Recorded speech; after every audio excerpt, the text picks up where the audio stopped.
andika nguvu na wajibu wa mwanamke katika familia na jamii. Nguvu na wajibu wa mwanamke katika familia na jamii. Nguvu na wajibu wa mwanamke katika familia na jamii. Kwa maana natamani uijue nguvu na wajibu wa mwanamke katika familia na jamii. Kanisa la Bwana, haleluya. Kanisa la Bwana, haleluya. Nguvu na wajibu wa mwanamke katika familia na jamii. Jambo la kwanza, naomba tusome kitabu kile cha Mwanzo sura ile ya pili. Mwanzo sura ya pili mstari wa 18. Mwanzo sura ya pili mstari ule wa 18. Neno la Mungu linasema hivi. Mwanzo sura ya pili mstari ule wa Mwanzo sura ya pili mstari ule wa 18 anasema, Bwana Mungu akasema, si vema mtu huyu awe peke yake, nitamfanyia msaidizi wa kufanana naye. Na kila mwenye uhai aseme amen. Sema, Bwana Mungu akasema, si vema huyo mtu awe peke yake, nitamfanyia msaidizi wa kufanana naye. Andika na kitabu cha Mwanzo sura ile ya kwanza. Mwanzo sura ile ya kwanza. Mwanzo sura ile ya kwanza. Mwanzo sura ile ya kwanza.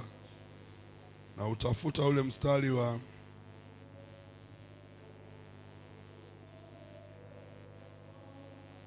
andika kuanzia mstari wa 28. Mstari wa 28 mpaka 31.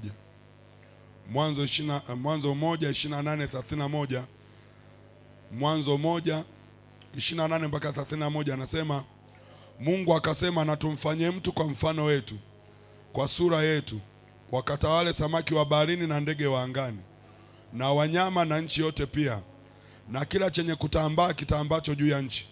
Mungu akaumba mtu kwa mfano wake, kwa mfano wa Mungu alimuumba, mwanamume na mwanamke aliwaumba.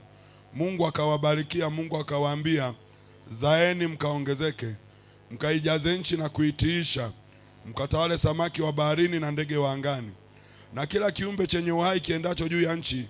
Mungu akasema, tazama, nimewapa kila mche utoao mbegu ulio juu ya uso wa nchi na yote pia, na kila mti ambao matunda yake yana mbegu vitakuwa ndio chakula chenu, na chakula cha kila mnyama wa nchi na cha kila ndege wa angani na cha kila kitu kitambacho juu ya nchi chenye uhai, majani yote ya mche ndio chakula chenu. Ikawa hivyo. Mungu akaona kila kitu alichokifanya, tazama, ni chema sana. Ikawa jioni, ikawa asubuhi, siku ya sita. Na kila mwenye pumbuzi aseme amen.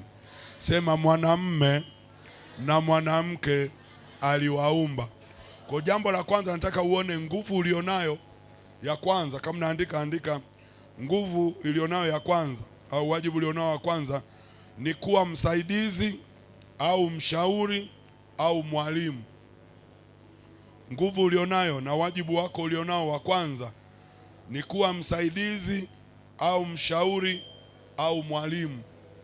Kwa hizo nafasi tatu unaweza kuzibeba kwa wakati mmoja, na ndio wajibu wako, kama msaidizi na kama mshauri na kama mwalimu. Sasa nataka udake jambo moja, kuwa msaidizi sio kuwa dhaifu. Biblia anasema siku ya kwanza kwenye kitabu cha Mwanzo 1 anasema, Mungu akasema, na tumfanyie mtu kwa sura yetu na mfano wetu, wakatawale samaki wa baharini na ndege wa angani. Alafu akasema na wakawaumba, mwanamume na mwanamke aliwaumba. Kwenye sura ya kwanza mwanamke na mwanaume tumeumbwa siku hii. Nimesema tumeumbwa siku ngapi jamani?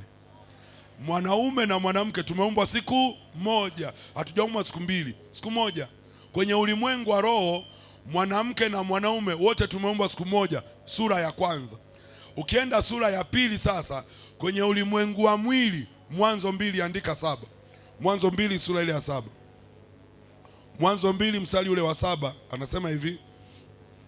Mwanzo 2 mstari ule wa 7 anasema, Mwanzo 2 mstari wa 7 anasema, Bwana Mungu akamfanya mtu kwa mavumbi ya ardhi, akampulizia puani pumzi ya uhai, mtu akawa nafsi hai, na kila mwenye pumzi aseme amen. Sasa kwenye sura ya 2 mstari wa 7 ndio anamuumba mtu kwa namna ya mwili, akachukua mavumbi akampulizia puani pumzi ya uhai, mtu akawa nafsi hai, ndio huyo anaitwa Adam. Kwa kwenye ulimwengu wa mwili ameumbwa mwanaume kwanza.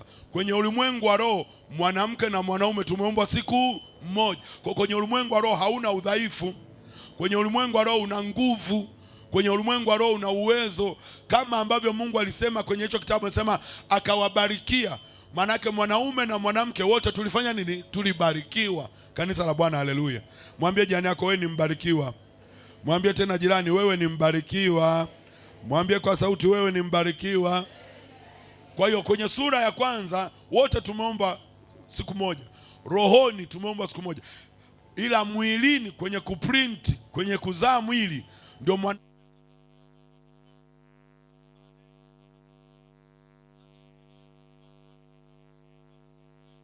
maana ni kama alikuwa anafanya majaribio, huyu peke yake ataweza?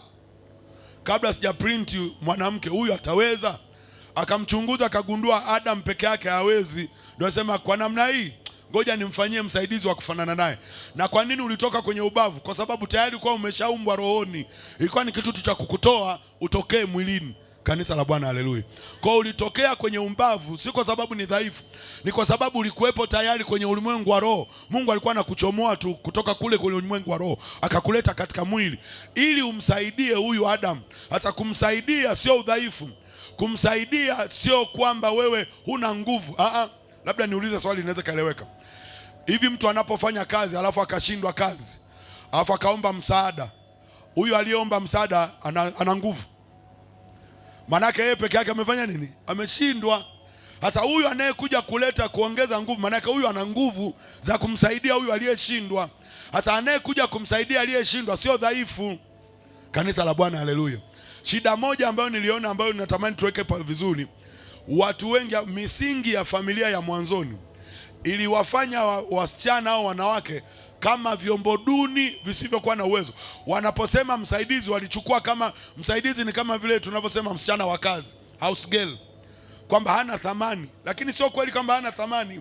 Huyu anayesaidia manake amekuja na nguvu ambayo huyu mwingine hana. Angekuwa nayo angebaki peke yake. Mimi mwanaume ningekuwa na hizo nguvu, Mungu asingemleta mwanamke. Maana aliniona mimi mwanaume siwezi peke yangu, akamleta mwanamke ili kunikamilisha, niwe na ukamilifu. Ninaposhindwa mimi kwa nguvu zangu, wewe kama mwanamke au kama binti usaidie kukava ule udhaifu ambao mwanaume anao. Kanisa la Bwana, haleluya. Kuna mtu ananielewa? Kuna mtu ananielewa? Sasa ukichukua dhana ya kusema mwanamke ni dhaifu, ukabeba na ukabaki na hiyo kwamba wewe ni dhaifu, utashindwa kufanya vitu vingine kwa kudhani sio saizi yako. Kumbe ni wewe umejidharau. Lakini Mungu anaposema nitamfanyia msaidizi, hakusema msaidizi awe dhaifu. Hakusema msaidizi kwa maana hana thamani. Kwenye ulimwengu wa roho wote tunafanana katika nguvu za roho, nguvu za rohoni. Wanaelewa aseme amen. Kiwango cha maombi ninachoomba mimi na wewe unaweza kaomba, tena unaweza kanizidi kuomba kuliko mimi. Inategemea nguvu iliyo ndani yako, sio nje. Vitu vya rohoni havijengwi kwa mambo ya mwili, yanajengwa kwa mambo ya rohoni. Kanisa la Bwana, haleluya. Kanisa la Bwana, haleluya. Amwangalie jirani yako, muulize una nguvu za rohoni au unazo za mwilini tu? Maana siku hizi wanawake mna nguvu, mnawapiga mpaka wanaume. Tena huku ni Iringa hii, nilisikia kesi za wanaume wameshitaki wanapigwa na wake zao. Nguvu za mwili na nyinyi siku hizi mnazo, lakini ninachotamani ni ile nguvu ya rohoni. Wewe kama mshauri, wewe kama msaidizi. Tusome kitabu kile andika kitabu cha Yohana sura ile ya 14. Yohana 14 mstari wa 26. Yohana 14 mstari ule wa 26. Yohana 14 mstari wa 26 anasema hivi. Yohana 14 mstari wa 26, neno la Mungu linasema, lakini huyo msaidizi, huyo Roho Mtakatifu ambaye Baba atampeleka kwa jina langu, atawafundisha yote na kuwakumbusha yote niliyowaambia. Na kila mwenye uhai aseme amen. Sema, lakini huyo msaidizi, huyo Roho Mtakatifu ambaye Baba atawapeleka kwa jina langu, atawafundisha yote na kuwakumbusha yote niliyowaambia.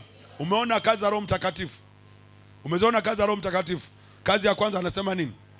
Kazi ya Roho Mtakatifu ambaye anasema Baba atawafundisha yote. Kwa kazi ya Roho Mtakatifu ni kufundisha yote. Maana kumbe Roho Mtakatifu ni mwalimu. Sasa mimi nimeichukua kama msaidizi, Roho Mtakatifu ni mwalimu. Maana pia ndani ya wanawake kuna roho ya ualimu. Haleluya. Wangapi mna watoto hapa? Mmepata neema kwa na watoto. Aliyemfundisha mtoto wako kuongea ni nani? Ni baba, ni wewe? Wewe. Na ndio watoto wanashikaga sana maneno mapema. Wewe ndio mwalimu unaanza naye chekechea kabla ya shuleni. Wewe ndio unajenga msingi wa mtoto namna ya kuongea. Na sasa hivi unakuwa kama kichaa, unajichekesha peke yako. Unasema vitu hata vieleke kama kichizi hivi. Lakini ndio unamjenga mtoto namna ya kwanza kuongea. Kwa sababu wewe ndio mwalimu wa kwanza wa mtoto wako. Maana ndani yako kuna roho ya ualimu. Kama anavyosema Roho Mtakatifu atawafundisha yote. Maana ndani ya msaidizi kuna roho ya ualimu, roho ya kufundisha. Na ndio maana watu wengi hapa mnakumbuka mafundisho ya mama yako. Babako unakumbuka kipigo tu, lakini mafundisho, maelekezo, wengi hapa mmeelekezwa na mama zenu. Ndio mmekaa nao na kuwafundisha. Baba hana muda. Baba muda mwingi anakuwa labda kutafuta kufanya kazi au hayupo nyumbani, na saa zingine hafanyi kazi, yuko tu kwenye pombe. Lakini mama ndio anayekaa na mtoto kwa muda mrefu, ndio anayemjenga, ndio anayemmenta aweje, asemeje, aongeje. Kwa misingi ya watoto wengi imejengwa na kina mama, sababu ndani yao kuna roho ya ualimu. Walipewa hiyo neema, mmepewa hiyo neema ya kuwa wasaidizi kama walimu mtakaotengeneza foundation. Na Mungu akupe hiyo hekima katika jina la Yesu. Nasema Mungu akupe hiyo hekima katika jina la Yesu. Mwangalie jana, namuuliza, wewe ni mwalimu kweli au unawalisha matango poli wengine? Sasa hii ni faida kwa wale ambao mmepata watoto au hamjapata watoto, mmeolewa au hamjaolewa. Kumbuka ndani yako una roho ya ualimu. Lakini pia nimesema una roho ya ushauri. Ndani yako kuna roho ya ushauri. Nimesema kuna wajibu tatu pale. Kuna kufundisha, msaidizi, lakini pia mshauri. Si mmekumbuka nilichokuwa nimesema? Umeshakiandika. Kwa hiyo nilikisema tu hapa. Anasema mshauri au mwalimu. Kwa kuna msaidizi, mshauri au mwalimu. Kwa hiyo yote ambaye ndani yake ana Roho Mtakatifu ana hivyo vitu vitatu. Sasa wewe mwanamke una faida kama mshauri. Maana hata kama wale ambao mjaolewa, ukiolewa ndani yako lazima ujiandae kisaikolojia. Wewe kama mshauri namba 1 wa familia, wewe ndio mshauri namba 1 wa mume wako ukiolewa au kama umeolewa. Wewe ndio mshauri namba 1. Akipata ushauri nje, manake wewe mshauri namba 1 umefeli. Anatafuta msaidizi mwingine wakati wewe upo na nguvu unayo na uwezo unao na neema Mungu ameweka ndani yako kama mwanamke na kama binti, kwamba ndani yako uwe na roho ya ushauri. Bwana Yesu asifiwe. Na nimejifunza mimi kwenye familia yangu na ndoa yangu. Kuna vitu sasa hivi nimejifunza. Mke wangu akiniambia hiki usifanye, na lazimika kutokufanya. Hata kama sijamwamini kwa 100%, na ruhusu, kwa sababu yalishawahi kunikuta majanga. Si niliwaambia, nadhani Monigoni nikamwambia siku moja nilikuja na rafiki yangu mmoja, hamfahamu huyo mtu, alikuwa hajawahi kumuona. Nilipoingia naye nyumbani tukasalimiana, akamsalimia yule mgeni, nikaingia chumbani, akanifuata chumbani. Sasa huyu mtu umemtoa wapi? Ni rafiki yangu tu. Sasa rafiki yako sawa, umemtoa wapi? Kwambia kwani ana shida? Sasa huyu hamna kitu hapo, hamna kitu. Lakini hajawahi kumuona. Ndio amemwona mara kwa alipomuona tu ananiambia huyu hamna kitu hapo. Sasa wewe tu hujamuelewa, ni mtu mzuri sana. Nikamsifia rafiki yangu mbele ya mke wangu. Haikupita hata miezi 3 akaniazimaga hela, akanitapeli. Narudije kwa mke wangu kumwambia yule mtu amenitapeli? Sababu aliniambia huyu mtu sio nini, sio mzuri. Na sijawahi kumrudia kumwambia na tuliachana na huyo mtu. Lakini alishaniambia, alishanishauri huyu sio mtu sahihi kwako. Kwa ndani yenu mna taa, ndani yenu mna indicator. Wengi mna indicator Roho Mtakatifu ameweka ndani yenu, kwa sababu mna uwezo wa kuona vile ambavyo mwanaume hawezi kuona kwa haraka. Kanisa la Bwana, haleluya. Shida sasa, ndio kutii maagizo, kutii hiyo sauti. Jambo la pili andika, wajibu wa pili andika,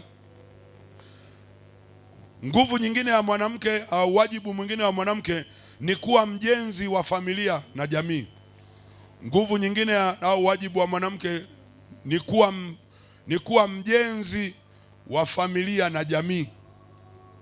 Kuwa mjenzi wa familia na jamii. Wewe ndani yako kama mwanamke una nguvu ya kuwa mjenzi wa familia na jamii. Maanake sio familia yako tu, na jamii inayokuzunguka. Kitabu kile cha Mithali, andika Mithali sura ile ya 14. Mithali 14 mstari ule wa kwanza. Kanisa la Bwana, haleluya. Mithali 14 mstari wa kwanza anasema hivi. Mithali 14 mstari ule wa kwanza kabisa anasema, Mithali 14 mstari wa kwanza anasema, kila mwanamke aliye na hekima hujenga nyumba yake, bali aliye mpumbavu huibomoa kwa mikono yake mwenyewe. Na kila mwenye pumzi aseme amen. Sema, kila mwanamke aliye na hekima hujenga nyumba yake, bali aliye mpumbavu huibomoa kwa mikono yake mwenyewe. Mwenye hekima anafanya nini jamani? Mpumbavu anafanya nini? Kwa hiyo ndani ya mwanamke kuna uwezo wa kujenga au na kufanya nini? Na kubomoa. Inategemea. Kama ana hekima anajenga, kama ni mpumbavu anabomoa. Kwa lazima sasa ujikague. Sasa ninaposema ujenzi, sio ujenzi wa hizi nyumba za matofali. Maanake kujenga maisha, na sio tu swala la kwenye ndoa.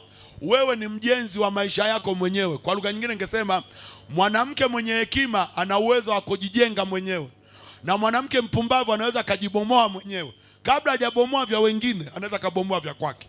Kabla hajajenga vya wengine, anaweza kajenga vya kwake. Sinaeleweka watu wa Mungu? Wewe kama msichana usitegemee mtu mwingine ajenge maisha yako.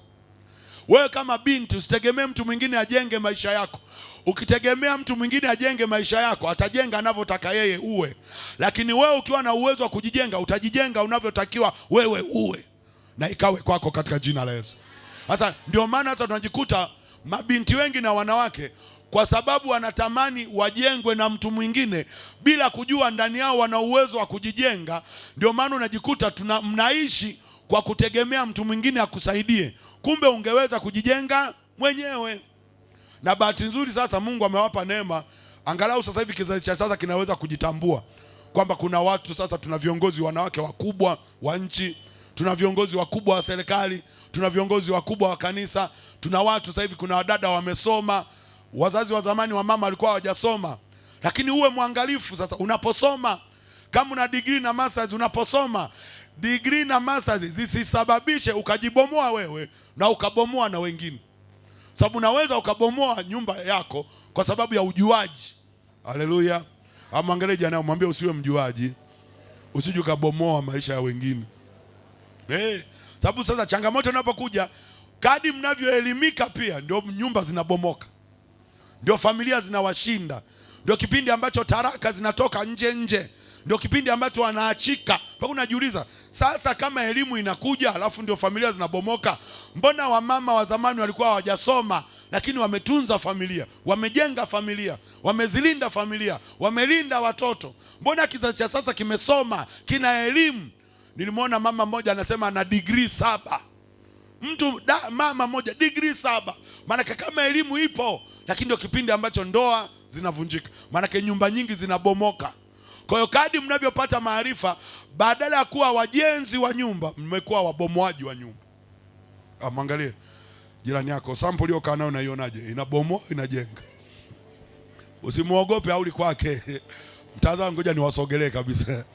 Mwangalie jirani, mwangalie hiyo sample unaiona, inabomoa, inajenga? Ina hekima au mpumbavu? Ina hekima. Mbona mimi kuna sample zingine sizielewi kabisa hapa. Inategemea kwa una hekima. Manake ukiwa na hekima ndani yako unakuwa na roho ya ujenzi. Ukiwa mpumbavu ndani yako unakuwa na roho ya kubomoa. Kwa havijengeki. Mwanamke mwenye hekima anaposema, kwa mfano, mwanamke mwenye hekima hujenga nyumba yake, manake unaanzia kwanza kwenye nyumba yako mwenyewe, kwenye maisha yako mwenyewe. Kama maisha yako mwenyewe umeshindwa kuyajenga, ya familia utayajenga? Wengine hapa mnakumbuka wazazi wenu wakati mlipokuwa wadogo. Umewahi kuona mama anakufokea? Hata sasa hivi kuna wengine hapa bado wadogo mnafokewaga hivyo hivyo. Kwa mfano umesonga ugali mbichi. Sasa hivyo wewe ndio utaenda kuwasongeaga watoto wako ugali mbichi. Yaani maana kama umeshindwa kusonga ugali wa kuiva wako mwenyewe, si utawalisha watoto ugali mbichi unakoenda? Sasa hivyo hata kupika hujui. Kwenye hiyo ndoa utaweza kweli kukaa kwenye ndoa wewe ambaye hujui kupika? Maana jaribu kukwambia kabla hujaenda kwenye hiyo familia unayotakiwa kuijenga, anza kujijenga wewe kwanza mwenyewe kwenye maisha yako mwenyewe. Wanaelewa, aseme amen. Lakini tuna kizazi ambacho nimesema hapa wamesoma. Sasa unaweza kukuta hata hapa kuna wadada hamjui kupika, kuna wadada hapa hamjui kufua nguo. Nilimwona mmoja kwenye TV, kwenye radio, anaulizwa unafuaga nguo? Sasa mimi anaangalia mikono, ameweka kucha za kutosha. Sasa najiuliza hii mikono itasugua kweli hii? Sasa mimi sifuagi nguo, siwezi kufua. Wakamuuliza ukiolewa sasa itakwaje? Nitamnunulia mashine mume wangu. Hatukatai, sawa, kuna mashine maendeleo yameendelea, lakini hata hizo mashine zenyewe zinahitaji mtu mwenye hekima ya namna ya kufua, namna ya kuziendesha. Kwa ndani yako lazima ujue wewe ni mjenzi, na kama ni mjenzi anza kujenga maisha yako mwenyewe kabla hujaanza kutegemea mtu mwingine akujengee maisha yako. Na ndio maana mabinti wengi mmeharibikiwa maisha kwa sababu mlitarajia mtu mwingine ajenge maisha yako, na mwisho wa siku ndio unajikuta unaishi kwa kutegemea mwanaume. Hujaolewa na hujachumbiwa. Mmoja nadhani nilikuwa namsikiliza mzee mmoja jana, aliulizwa swali, anasema kijana anamuuliza swali, mzee, ni vizuri kumhonga mpenzi wako, mchumba wako?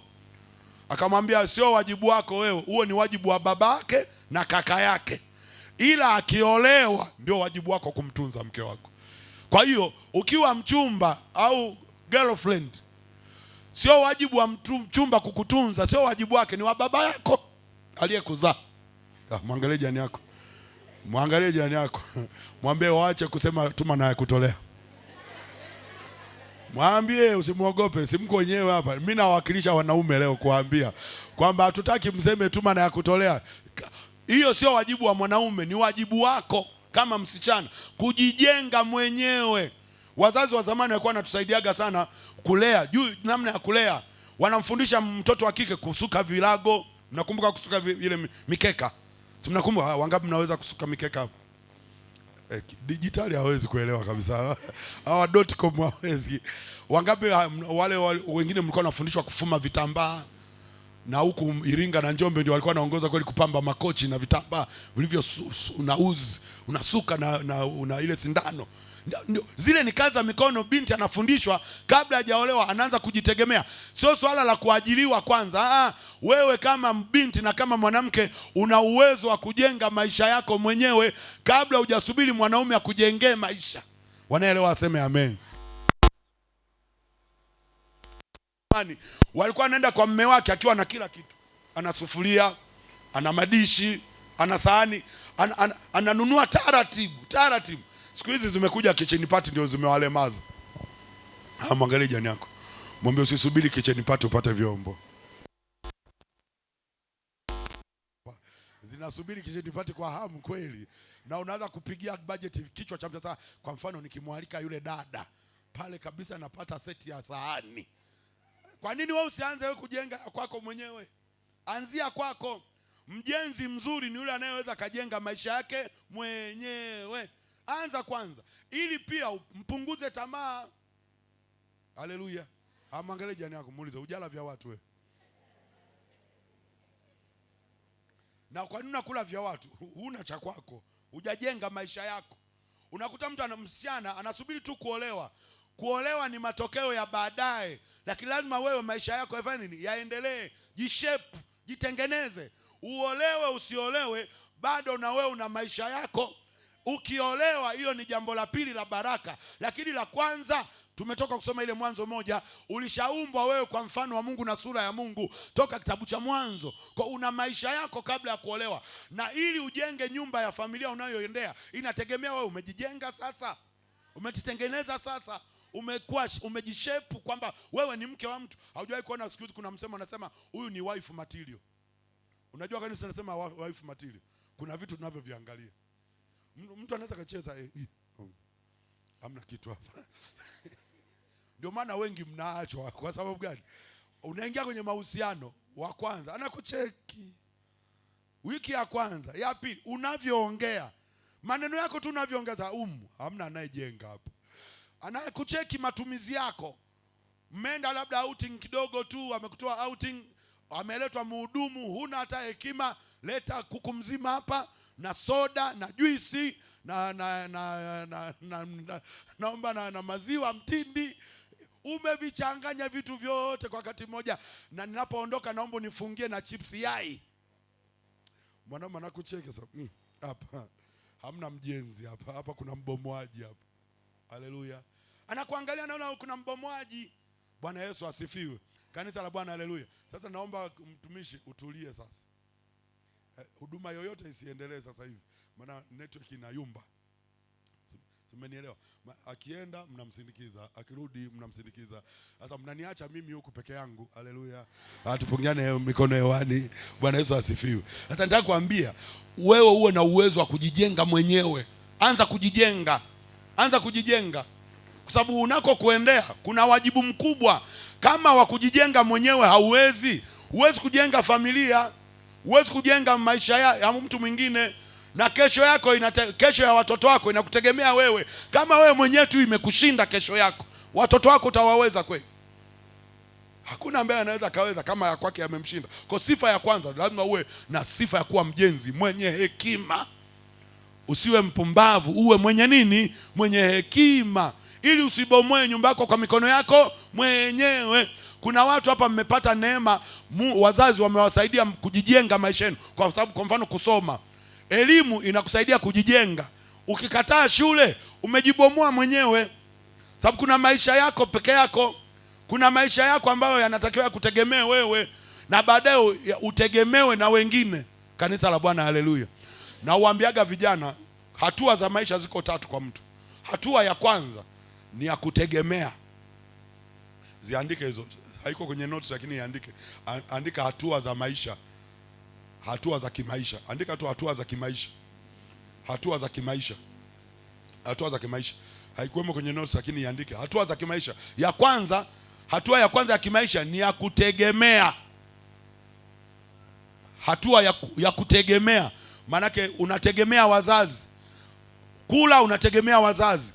Uniform unategemea wazazi. Ada unategemea wazazi.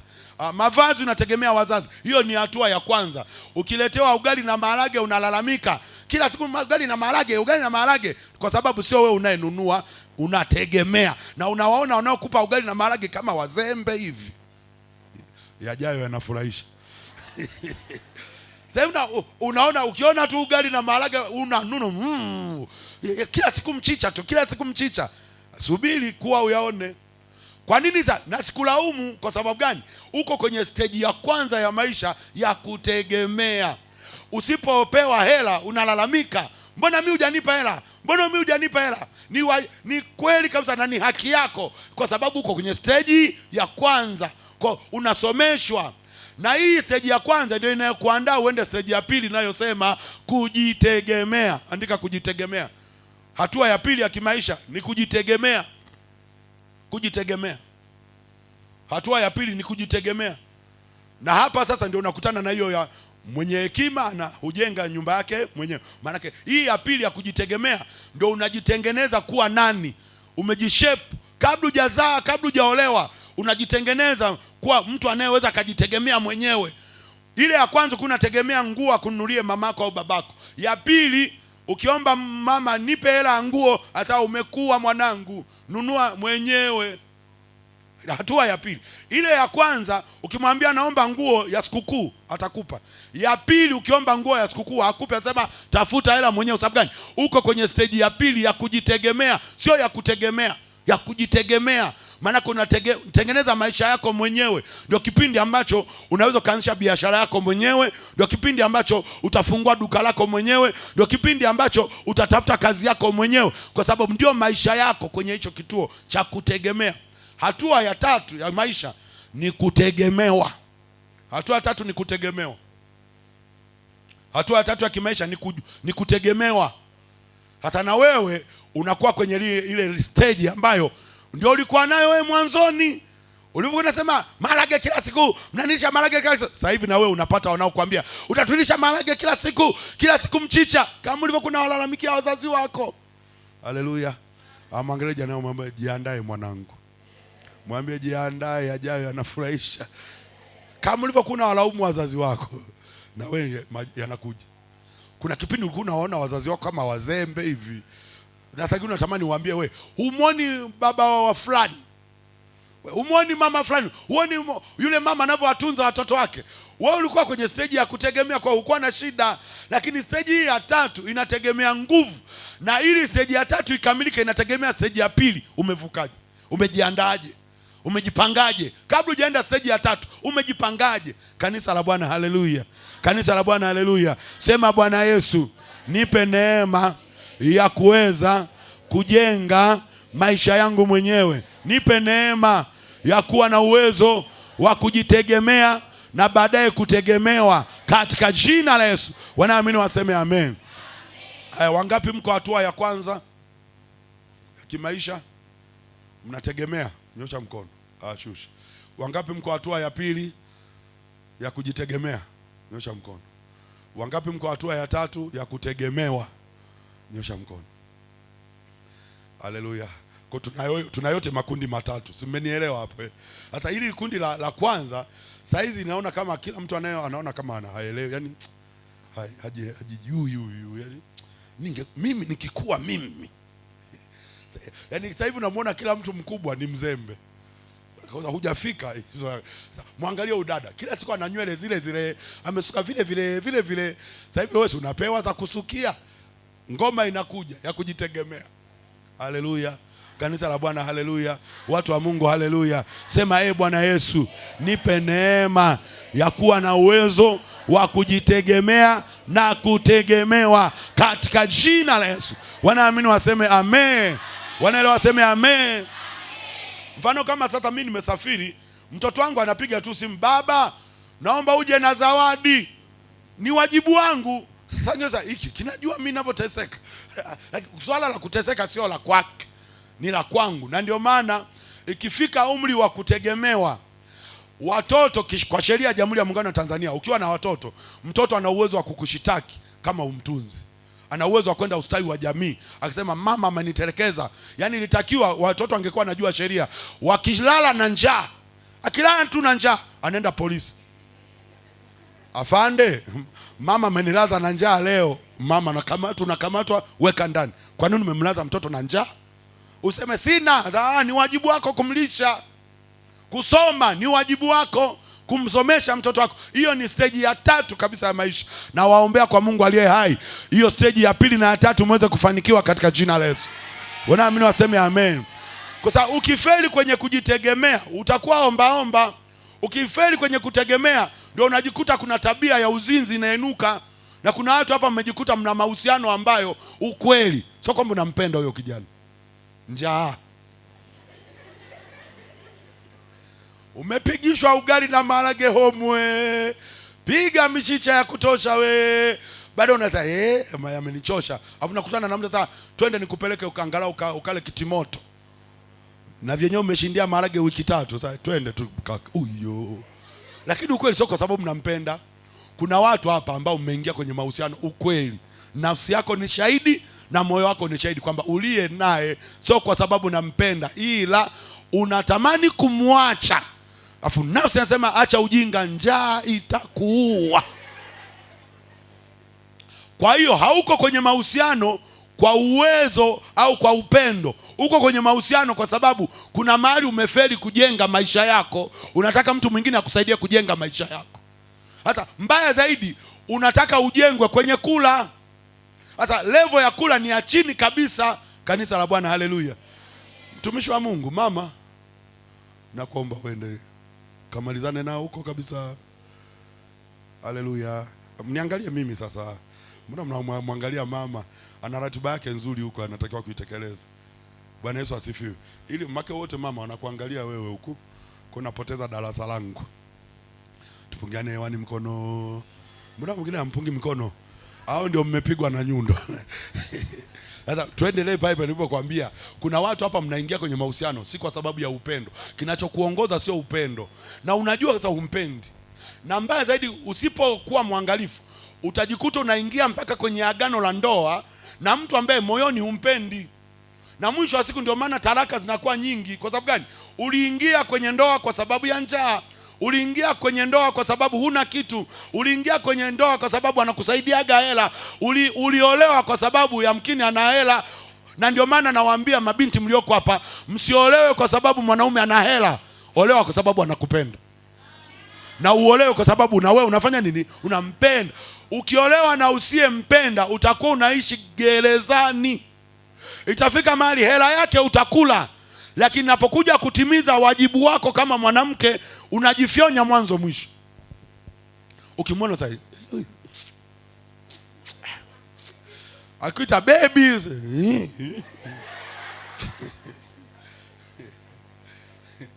ndio ile wanacholaga vibonzo kwa sababu yani mtu unaweza kumuona ni binadamu, lakini ukimchukia anakuwa binadamu lakini mwenye sura ya mbuzi au mbwa. Yaani anaonekana mbwa lakini ni mtu. Sasa ndio wale wanasema mimi siangalii sura, madam ana hela, madam ana sasampa. Sawa, lakini mapenzi sio hela. Ndoa sio hela. Haleluya. Kanisa la Bwana haleluya. Niliwashuhudia kwenye ibada pale. Mimi mke wangu angeangalia hela, nisingemuoa. Sikuwa na hela, sikuwa na hata 100. Nilikuwa na madeni, sina hata 100, nimebabuka, nimekonda, ni mrefu, ni mwembamba, mashavu yako sina hata 100. Nina kipawa tu lakini mwili hakuna kitu. Nimechoka, nimechakaa. Na nikamuoa. Niliwaambia kwenye ibada, mwanamke nilioa ni mtoto wa RPC, kamanda wa polisi wa mkoa. Na wakati mimi namuoa, mimi ni seremala na madeni ya kufa mtu. Explain yourself by using geography, physics and chemistry.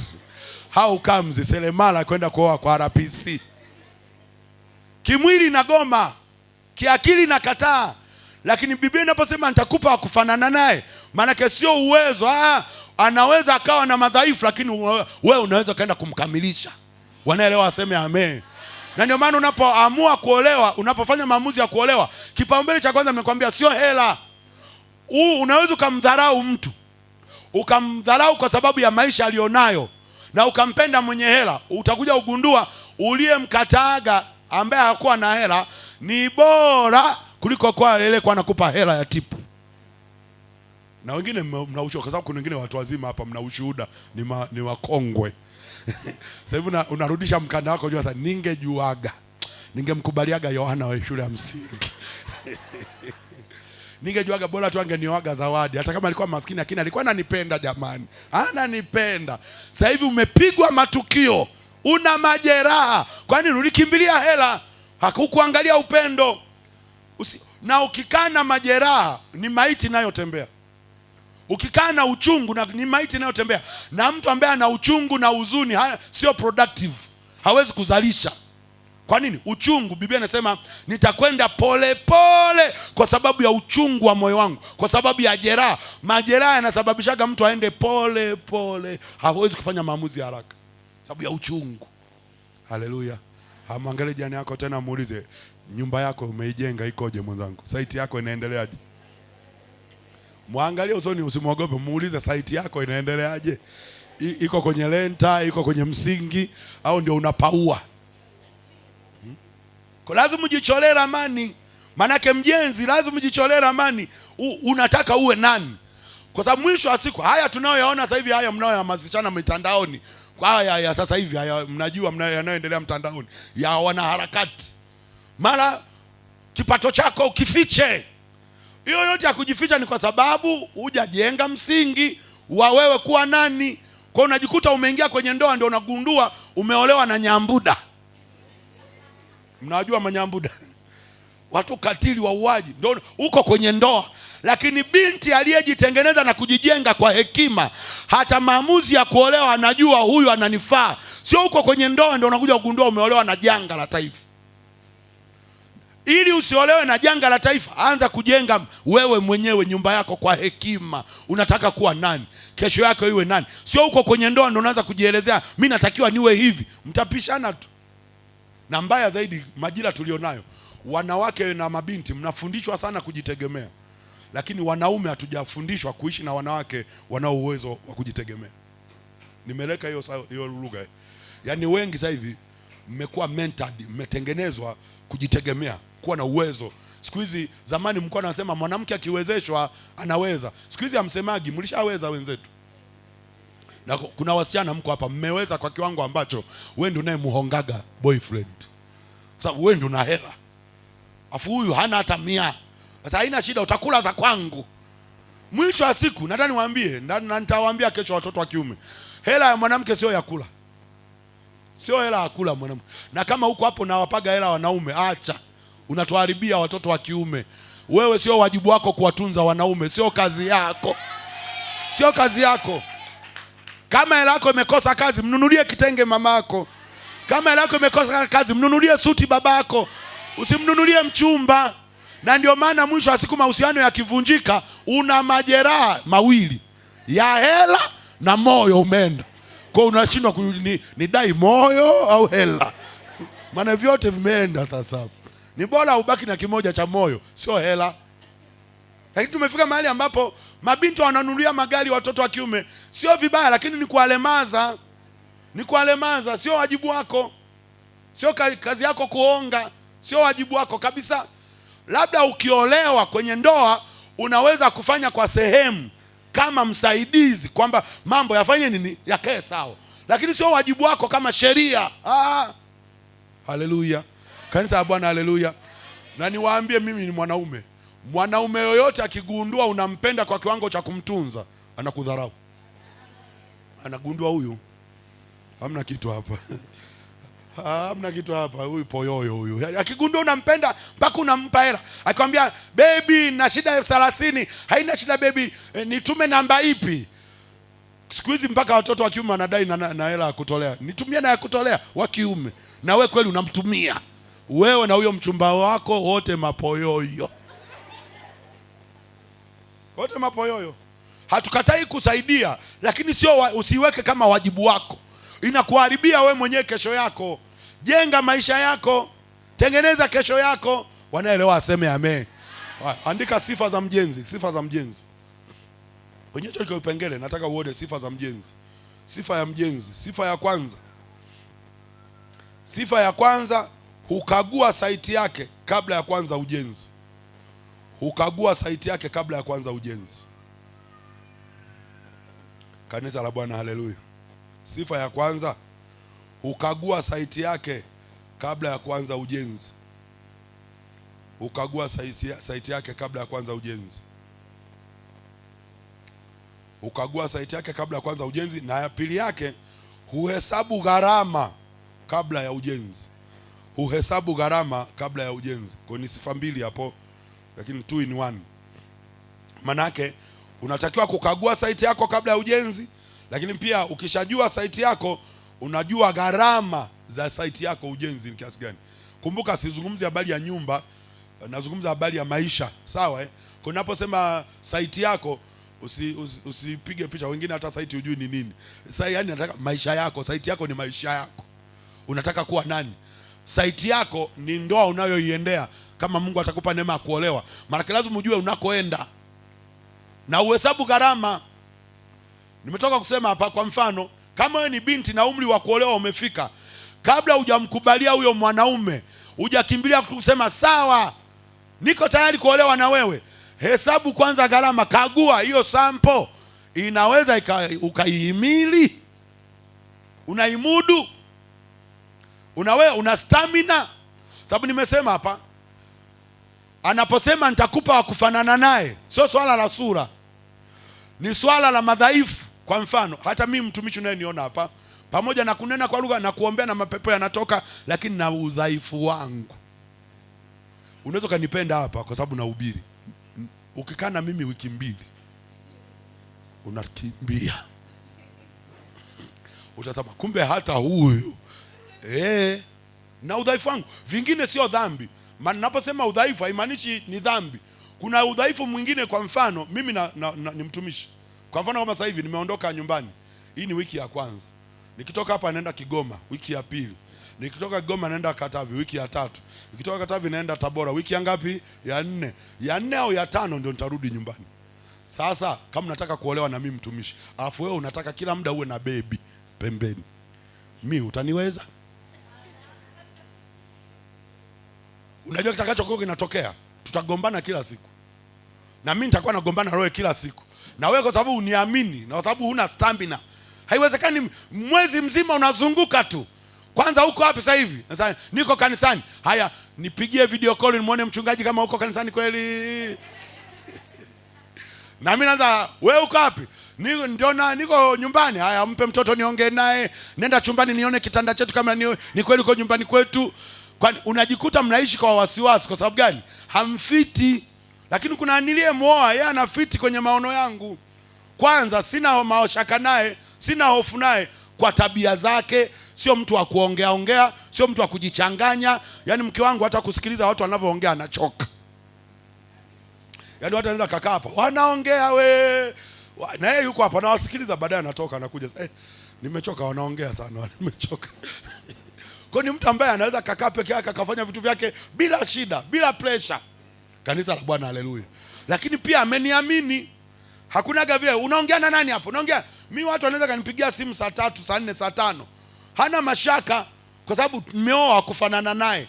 Ningeoa mwingine ambaye sifanani naye, ingekuwa changamoto nyingine hapo. Mtu anahitaji maombi, nani? Wewe nani? Hebu leta hiyo simu. Hujui kama huyu ni mume wa mtu? Hujui kama ni mume wa mtu? Mpaka anayeombewa sasa, nimeingiliwa hapa na mtumishi. Kwani wakufanana. Kwa hiyo lazima kague site. Juma nadhani sijui hapa nilisema, lakini nataka niwajengee msingi mmoja hivi. Wale ambao mmefika umri wa kuolewa, jambo la kwanza unapoolewa, usiangalie tu anayekuoa. Kagua, ninaposema kagua site, angalia kwao wakoje. Baba yake yukoje? Mama yake yukoje? Mama mkwe yukoje? Wifi zako wakoje? Usiseme tu akinipenda mme inatosha. Haitoshi. Wajue unaenda kuolewa kwenye familia ya namna gani. Nasemaga mahali pengine, kama naolewa na Mkinga, wajue Wakinga wakoje. Kama naolewa na Wabena, wajue Wabena wakoje. Kama naolewa na Mhehe, wajue Wahehe wanakueje. Kwa sababu kwa mfano, wewe ni Mnyakyusa au ni Mchaga, afu naenda kuolewa na Wahehe. Na Wahehe mnajua wanakulaga nini? Sijasema mimi, nimesema nyinyi wenyewe. Afu naambiwa haya, unaenda ukweni, mama mkwe anasema tuandalie mboga. Unashangaa, hiyo hapa. Unaweza shindwa shetani, shindwa. Sio shindwa, kwao ni chakula cha kawaida. Sio mdudu, ni nyama. Na kwao ni nyama na pilipili wanaweka na inanoga, na sio dhambi, ni maisha yao. Kwa kama wewe una stamina ya kupika jitafakari, niende au nisiende. So unajua ndoa yako inaweza kavunjika kwa kutokutii tu kupika hiyo nyama. Yani, mama mkwe na familia sasa, umetuletea mtu gani hapa? Ana kiburi. Kumbe wewe sio kwamba kiburi, hicho hulagi. Kwenu amlagi. Sinaeleweka. Lakini tabia zingine, tamaduni tunatofautiana. Wanyakyusa, mimi ni mwanaume wa Kinyakyusa, ni Mnyakyusa. Sifa ya mwanaume wa Kinyakyusa ni kunyenyekewa, kutii. Napenda mwanamke anayetii, anayenyenyekea. Kwa sababu gani? Kwa mila na desturi, mwanamke wa Kinyakyusa kupiga magoti sio adhabu. Anaweza kupiga magoti kunisalimia hata nusu saa. Ugo nilendaga, utwali no tununu ndaga mapachichi mazima, baskeli nzima. Jambo nyuma, mashamba ya majambo ya jambo. Jamani, marage haya jambo ya jambo. Migomba iko vizuri, baskeli nzuri. Nusu saa iko ndaga. Hachoki na haoni adhabu, anaona ni maisha ya kawaida. Haya, wewe ni Mchaga au ni Mkinga? Unataka kuolewa na Mnyakyusa, goti unalo? Unaweza kapiga magoti nusu saa? Kwa sababu gani? Usipopiga magoti, kwa tafsiri yetu tutatafsiri wewe una kiburi. Lakini kwenu sio kiburi, ndio maisha yenu, ndio hamjazoea kupiga nini? Magoti. Kwa saiti ya huku inataka upige magoti. Saiti ya kwenu haihitaji magoti. Ukisalimia tu mapembelo, babene, utungi, umeshapita, umeenda zako dukani. Au kama ni Mchaga, shimboni. Sasa wewe ni Mchaga unapiga magoti. Ndaga huo muda wa ndaga na unapata wapi? Ndaga huku zinazunguka hela na biashara. Haleluya. Amwangalie jirani yako, muulize, unaijua saiti yako? Unaijua? Kuna makabila mengine kwa mfano kupiga ni kitu cha kawaida. Kuna kabila wanaitwa Wakuria. Wanasemaga kwenye stori zetu, wanasema mwanamke akikulia asipopigwa na mume wake anajua hapendwi. Yaani ili ajue hapendwi azibuliwe moja matata. Ndio anajua I love you imekolea. Wewe ukisemwa tu kidogo ndio umefanya nini? Unanisimanga. Kwetu sijaua. Unafunga begi, huyo naenda na kuachia nyumba yako. Hujapigwa, umesemwa tu. Mwenzako anadundwa na kesho kazi inaendelea. Haleluya. Amwangalie jirani yako, muulize, saiti ulionayo unahimili vishindo vyake? Anasemaje?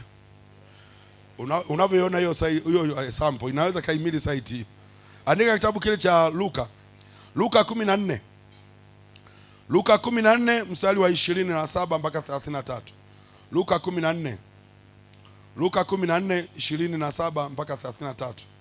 Neno la Mungu inasema hivi. Luka 14 27 mpaka 33. Anasema hivi. Neno la Mungu inasema Luka 14 mstari nimesema wa 27 mpaka 33. Neno la Mungu anasema kumbe na uzee umekaribia. Mbona maandishi siyaoni? Haya, anasema hivi, mtu yoyote asiyeuchukua msalaba wake na kuja nyuma yangu hawezi kuwa mwanafunzi wangu.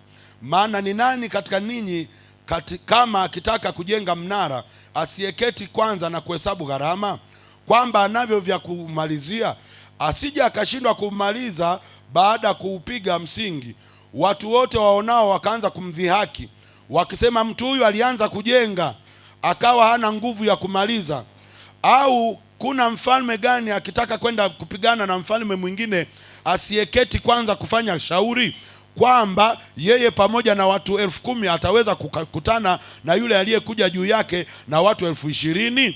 Na kama akiona hawezi hutuma ujumbe kutaka sharti za amani, na mtu yule akali mbali, basi kadhalika kila mmoja wenu asiacha vyote alivyo navyo hawezi kuwa mwanafunzi wangu. Na kila mwenye pumzi aseme amen. Sema yeyote. Sema tena yeyote. Sema tena yeyote asiacha vyote alivyo navyo hawezi kuwa mwanafunzi wangu. Kumbuka nilichosema, kama hujui saiti na hujui gharama usiende kwanza. Lakini pia kufanya tathmini ya saiti, unajipimia, hapa naweza.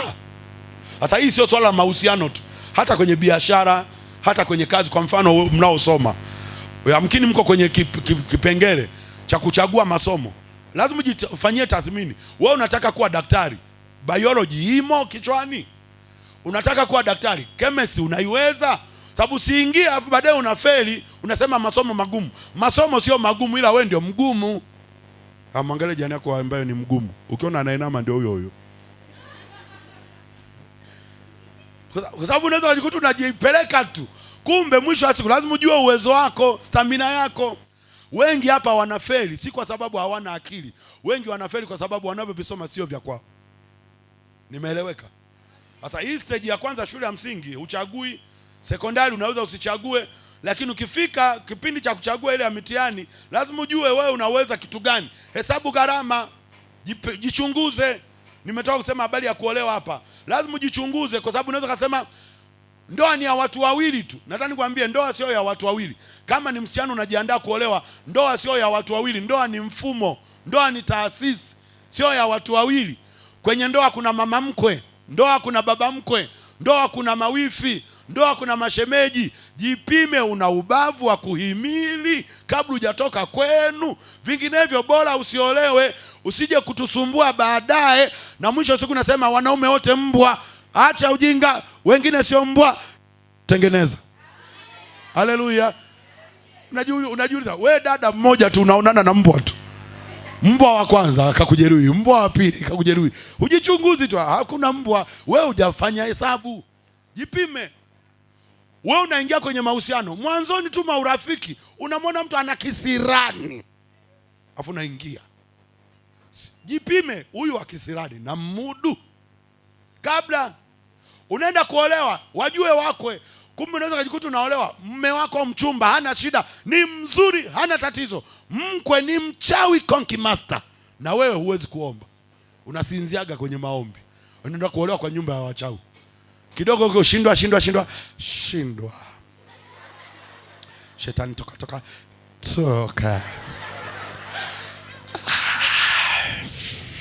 Shindwa. Nimekuona shetani, nimekuona, huniwezi. Shindwa. Baada sasa mtaomba vizuri kesho. Kama leo umeshindwa, kesho utaomba. Sasa unaenda kuolewa kwenye familia ambayo ina ushirikina.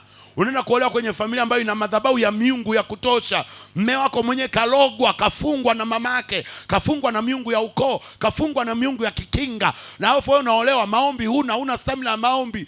Nadhani kuambia hiyo ndoa itakushinda. Kwa sababu gani? Kuishi kwenye hiyo ndoa kutategemea stamina yako ya rohoni. Sio shepu, sio sura, sio elimu. Roho, una stamina ya maombi. Sababu anayetakiwa kwenda kwenye hiyo nyumba ni yule ambaye ni kichaa wa maombi. Yaani mama mkwe akiwa mchawi anakutana na muombaji kichaa. Sasa leo ama zako anafunga saba kavu, tuone mama mkwe kama mtaniloga hapa. Logeki mtu hapa. Siku ya kwanza anafunga, anapiga maombi, anafunga na kitenge. Wewe tu siku moja kufunga inakushinda. Haleluya. Mwangalie jirani yako. Mwambie, unaonaje sample unayoenda mwenzangu? Stamina, kukagua, hesabu gharama. Sababu mwisho wa siku nakuja, haya unaolewa, mume wako ni mpole, we baba watu, kaka watu, mchumba mpole, sio muongeaji, mawifi kamdomo. Wanaongea. Afu wewe sio muongaji. Afu unaolewa na hiyo familia. Kwenye harusi hawatakuwa na shida, wote ni marafiki zako. Watakusifia kweli. Wifi yake, maiwizo, maiwi. Fi utaikuta nyumbani.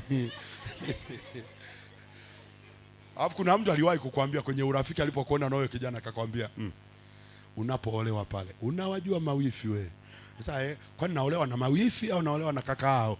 Akinipenda kakao inatosha. Haitoshi. Kagua unakoenda ili uweze kudumu. Wanaelewa, waseme amen. Tingisha jana yako na kipepsi, mwambie kagua bwana. Mwambie kagua, usije ukatusumbua baadaye na mashitaka. Ndio wale alikifesa, ningejua kama kwenu ndio kuko hivi, nisingeolewa. Ulitakiwa ukujue kabla hujaingia. Si umefika hapa ndio ngoma imekudodea. Unakutana na mama mkwe kwenye harusi anakusifia, jamani namshukuru Mungu, nilikuwa na mtoto wa kiume, Mungu ameniletea mtoto wa kike. Moyo anasema ngoja uje nyumbani utanitambua. Kwa lazima ujue. Kanisa la Bwana, haleluya. Watu wa Mungu, haleluya. Watu wa Mungu, haleluya. Jambo la ngapi? 3. Wajibu mwingine wa mwanamke ni kuwa mlinzi wa familia na jamii. Wajibu wa 3 ni kuwa mlinzi wa familia na jamii. Wajibu wa 3 ni kuwa mlinzi wa familia na jamii. Wajibu wa 3 ni kuwa mlinzi wa familia na jamii. Huo ni wajibu wa mwanamke. Mwanamke yoyote ni mlinzi. Mwanamke yoyote wajibu wake ni kulinda familia na jamii. Kwa unapokuwa msichana au mwanamke, tambua wajibu wako mmoja wapo ni kuwa mlinzi wa familia. Kitabu kile cha Yeremia sura ile ya 31. Yeremia 31 mstari ule wa 22. Yeremia 31 mstari wa 22.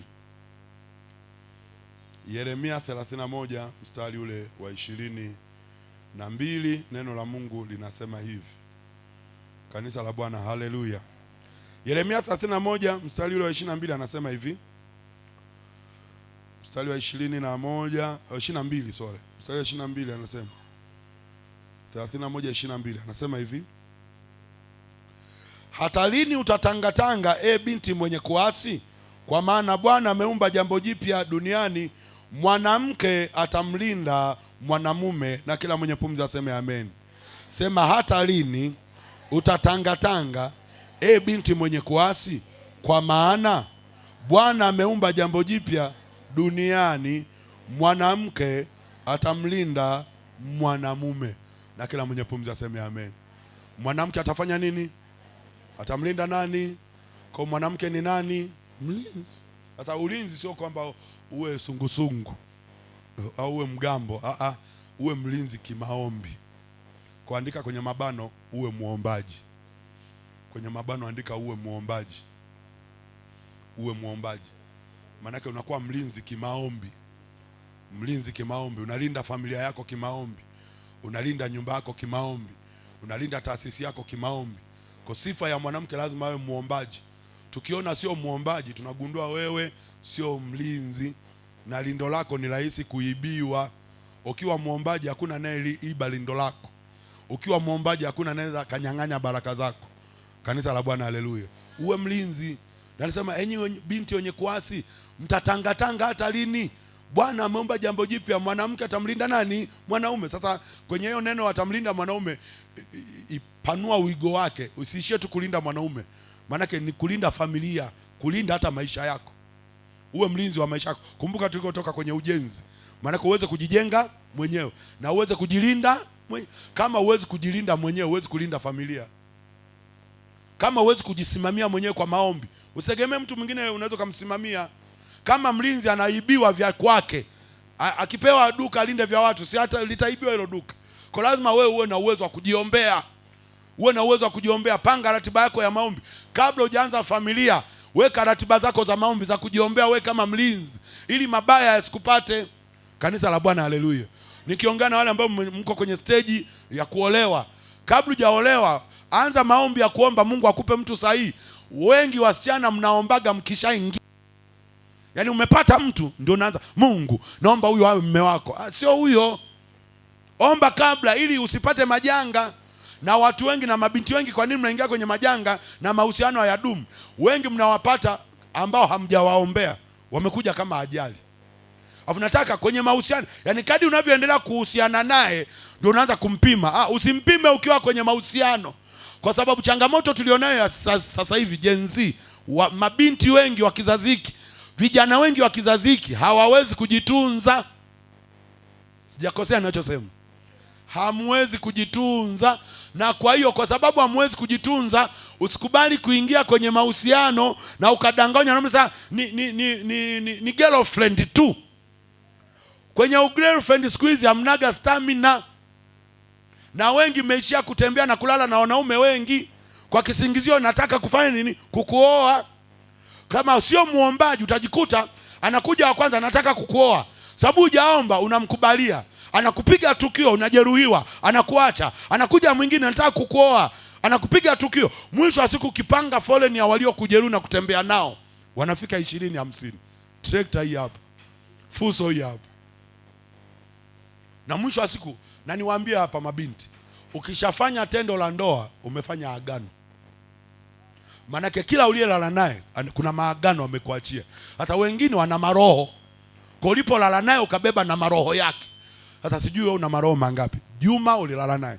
Sele ulilala naye.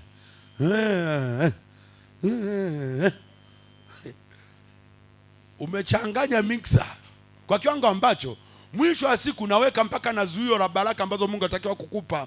Mwisho wa siku unazuia mpaka aliyetakiwa kukuoa hawezi kuja, sababu anakutana na maagano. Sababu tendo la ndoa ni agano.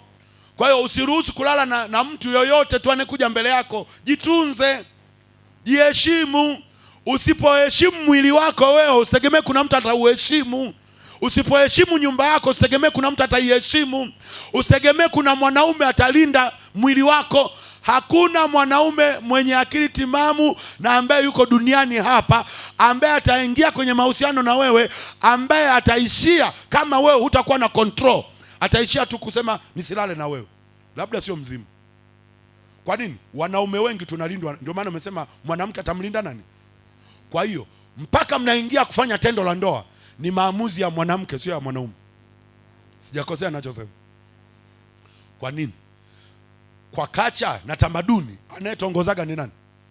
Ni mwanaume, sio mwanamke. Sasa anayeomba anaweza akakataliwa au akakubaliwa. Anayetakiwa kukubali au kukataa ni nani? Ni mwanamke. Kwa ukikubali wewe ndio uliyeruhusu mlango, ukikataa analaleje na wewe? Akilazimisha amekubaka, sheria zipo, unamshitaki. Lakini wengi mmekubali, mmefungua lango. Ukafungua lango kwa Juma, umefungua lango kwa Sele, umefungua lango kwa Yohana, umefungua lango kwa Petro wa kwanza, ukafungua lango Petro wa tatu. Sijui sasa huko Petro wa ngapi mwenzangu? Lakini ulikuwa na uwezo wa kuwa na msimamo hapa. Hapa haingii mtu. Hata bembeleza haingii mtu kwa faida yako, sio faida yake, faida yako. Sababu akishalala na wewe thamani yako imeisha. Nataka niwaambie hivi. Kibibilia, nasema kibibilia. Wajibu wa kupenda ni wa mwanamke, ni wa mwanaume. Kutii ni kwa mwanamke.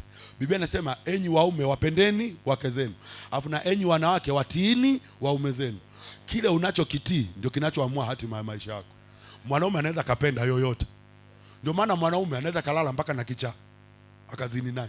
Yeye anapenda popote tu. Lakini mwanamke kutii, maanake ndani yako na uamuzi.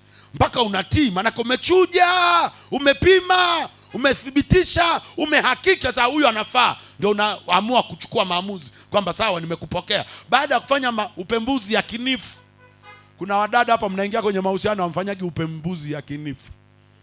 Mwangalie jirani yako. Ukiona anainama ndio huyo hana upembuzi yakinifu. Anaingia popote tu. Hamna.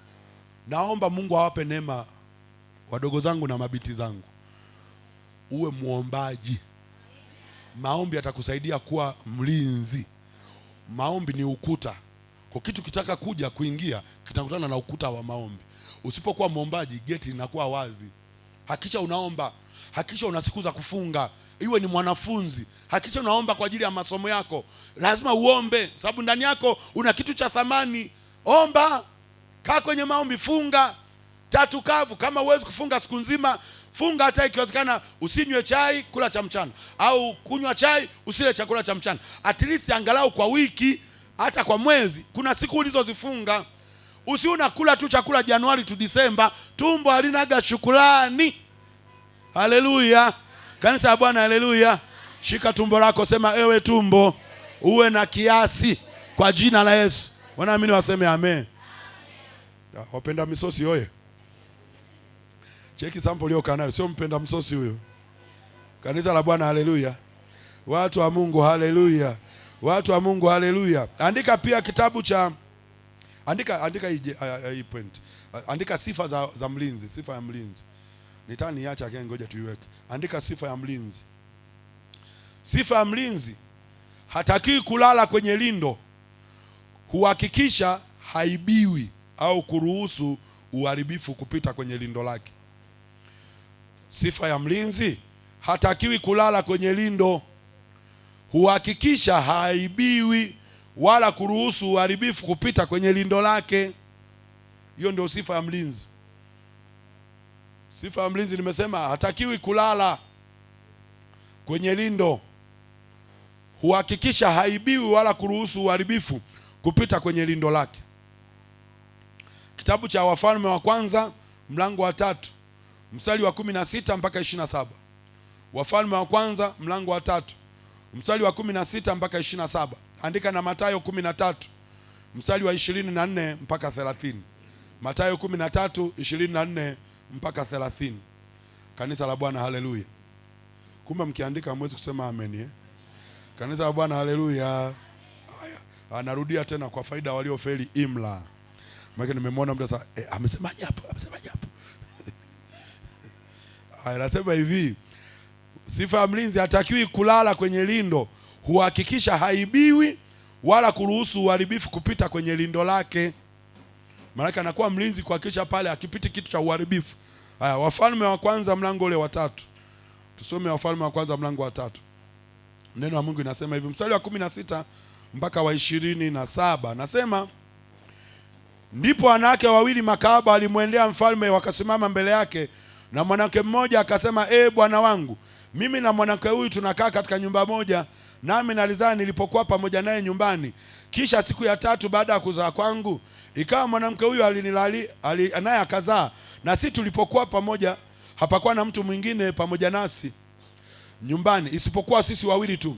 Na mtoto wa mwanamke huyu akafa usiku, maana alimlalia. Akaondoka kati ya usiku, akamuondoa mtoto wangu ubavuni pangu, mimi mjakazi wako, nilipokuwa usingizini. Akamweka kifuani pake mtoto wake mwenyewe aliyekuwa amekufa, akamweka kifuani pangu. Nilipoondoka asubuhi nimnyonyeshe mtoto wangu, kumbe amekufa. Hata asubuhi nilipomtazama sana, kumbe sio mtoto wangu niliyemzaa. Ndipo yule mwanamke wa pili akasema, sivyo hivyo, bali mtoto wangu ndiye aliye hai na mtoto wako ndiye aliyekufa. Na mwenzake akasema, sivyo hivyo, bali mtoto wako ndiye aliyekufa na mtoto wangu ndiye aliye hai. Ndivyo alivyosema mbele ya mfalme. Ndipo mfalme akasema, huyu anasema mtoto wangu yu hai na mtoto wako amekufa, na huyu anasema sivyo hivyo, bali mtoto aliyekufa ni wako na mtoto aliye hai ni wangu. Mfalme akasema, nileteni upanga. Wakaleta upanga mbele ya mfalme. Mfalme akasema, mkate mtoto aliye hai vipande viwili, kampe huyu nusu na huyu nusu. Ndipo mwanamke yule ambaye mtoto aliye hai ni wake akamwambia mfalme, kwa maana moyoni mwake alimuonea mtoto wake huruma, akasema, bwana wangu, mpe huyu mtoto aliye hai, wala usimuue kamwe. Lakini yule mwingine akasema, asiwe wangu wala wako, na akatwe. Ndipo mfalme akajibu akasema, mpe huyu wa kwanza mtoto aliye hai, maana yeye ndiye mama yake. Na kila mwenye pumzi aseme amen. Ila mwenye uhai aseme amen. Mpe huyu aliye wa kwanza, maana yeye ndiye nini? Mama yake. Lakini angalia, nataka uone hapo, hawa ni wamama wawili. Biblia amesema walikuwa makahaba. Mmoja alizaa siku ya kwanza, baada ya siku 3 na mwingine akafanya nini? Akazaa. Sasa Biblia inasema walipolala, huyu mmoja alilala usingizi mpaka akamlalia mtoto, akakosa hewa, akafa. Na alipoona mtoto wake amekufa, akamchungulia mama wa jirani na yeye, na huyo mama naye amelala na koroma, yuko hoi. Ikabidi huyo aliyefiwa na mtoto akachukua maiti ya mtoto wake, akaipeleka kwa huyu mama aliyelala, akamchukua mtoto aliye hai ubavuni wa huyu mama, akaweka maiti kwa huyu mama, afu akabaki yeye na mtoto aliye hai. Biblia inasema huyu mama aliyeibiwa mtoto alipoamka asubuhi ile alfajiri anyonyeshe mtoto, anachangaa mtoto amekufa. Sasa Biblia inasema ilipofika asubuhi, alipomtazama sana, huyu sio mtoto wangu.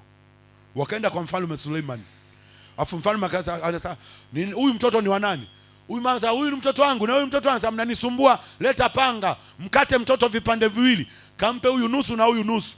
Mwenye mtoto wanasemaga Uswahili, wanasema uchungu wa mwana aujuae mzazi. Sasa mfalme, usimkate baba, usimkate, mwache awe hai, mpe tu huyo mama akae naye. Ni kama anasema bora abaki hai, hata kama sio kwenye mikono yangu, niwe namuona tu anacheza pale, najua ni mtoto wangu, hata kama hayuko kwenye mikono yangu. Yule aliyelalia mtoto akafa, sasa mfalme, usipate shida baba, kata baba, chinja tukose wote. Mfalme akagundua hii nunga embe hii ndio hiyo lalia mtoto wake kafa hii. Kwa akili ya kuua, huyu ndio aliyelalia mtoto akafa. Ndio mfalme sasa, hebu mnyang'anyeni huyu mtoto, mpe huyu. Huyu mwenye huruma ndio mwenye mtoto wake. Mama, chukua mtoto wako nenda naye. Kanisa la Bwana, haleluya.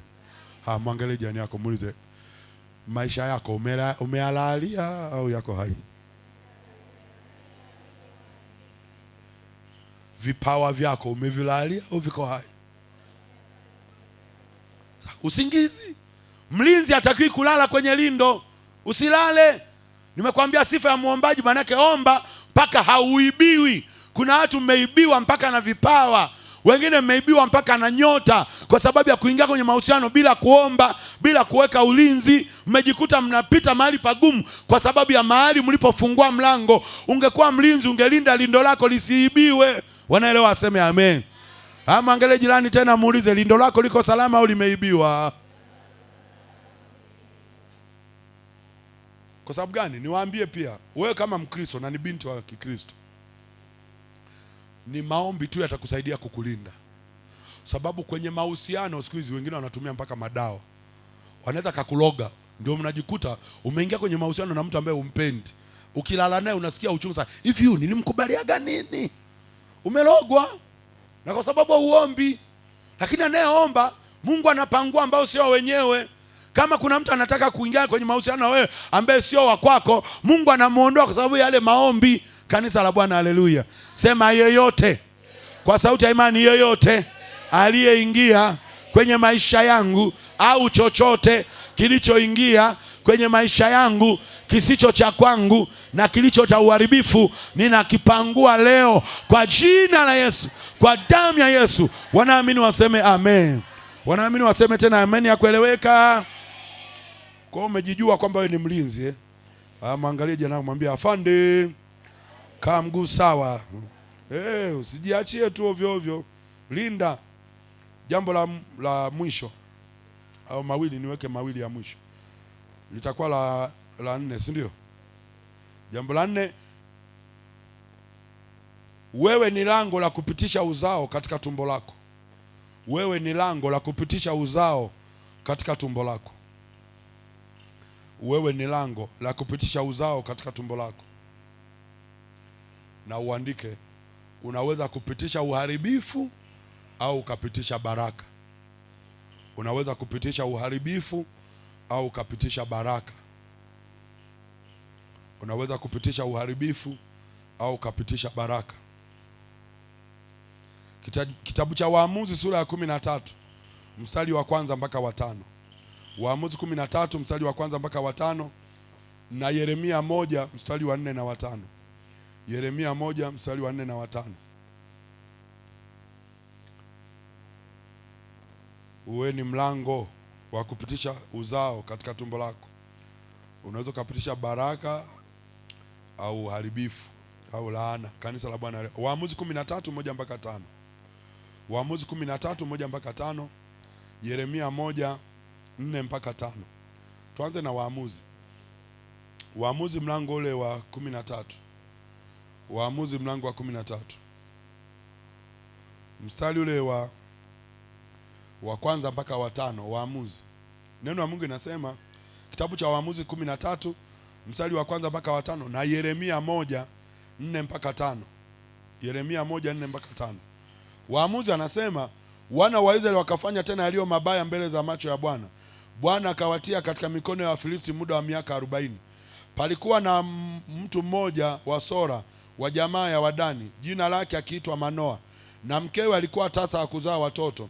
Malaika wa Bwana akamtokea yule mwanamke akamwambia, tazama wewe sasa utasa uzai, lakini utachukua mimba na utazaa mtoto mwanamume. Basi sasa ujiadhari na kuomba, usinywe divai wala kileo, wala usile kitu kilicho najisi, kwani tazama utachukua mimba na utazaa mtoto mwanamume, na wembe usipite juu ya kichwa chake, maana mtoto huyo atakuwa mnadhiri wa Mungu tangu tumboni, naye ataanza kuwaokoa Israeli na mkono wa Wafilisti. Na kila mwenye pumzi aseme amen. Sema mtoto huyo, sema mtoto huyo atakuwa mnadhiri wa Mungu tangu tumboni. Kwa Samson alikuwa mnadhiri tangu wapi? Tumboni. Na angalia Mungu anamwambiaje mama Samson, anasema hakikisha haunywi divai wala haunywi kileo wala hauli chakula kilicho najisi. Kwa sababu gani? Mtoto ninayekupa ni mtumishi, uzao nao kupa ni mtumishi. Kwa hiyo naomba usinywe divai wala kileo wala usile chakula kilicho najisi, utamharibu mtoto aliye tumboni. Sababu hiyo tumbo ni madhabahu, napitisha watoto. Kwa hiyo ili mtoto atoke salama, inategemea unakula nini, unakunywa nini, unakula nini, kwa sababu vinaweza vikaamua hatima ya mtoto. Na ndio maana vita kubwa toka kwenye bustani, Biblia inasema Mungu alimwambia nyoka, utamponda kisigino, mwanamke utamponda kisigino, na nyoka Biblia ilikuwa inasema itashambulia tumbo, uzao. Kwa ni vita ya uzao. Mwanamke vita yake kubwa ni uzao. Mwanamke vita yake kubwa ni tumbo la uzazi, sababu amebeba kesho za watoto. Kanisa la Bwana, haleluya. Watu wa Mungu, haleluya. Sema mimi nimebeba uzao mtakatifu. Sema nimebeba uzao wa wakuu kwa jina la Yesu na kwa damu ya Yesu. Kutambua wewe ni mlango, unapitisha uzao. Hakikisha unapitisha vitakatifu. Hakikisha unapitisha vitu vizuri. Hakikisha unapitisha vitu ambavyo vimebeba kesho ya taifa na familia. Wewe ndio unayeamua kipite kitu gani, kipite kitu gani. Na ndio maana shetani sasa, kwa sababu anajua wewe ni mlango, ni rahisi sana kukuharibu kupitia lango hilo hilo. Na ndio maana unaweza kashangaa kuna wengine unapata mimba unatoa na unaona ni kitu cha kawaida.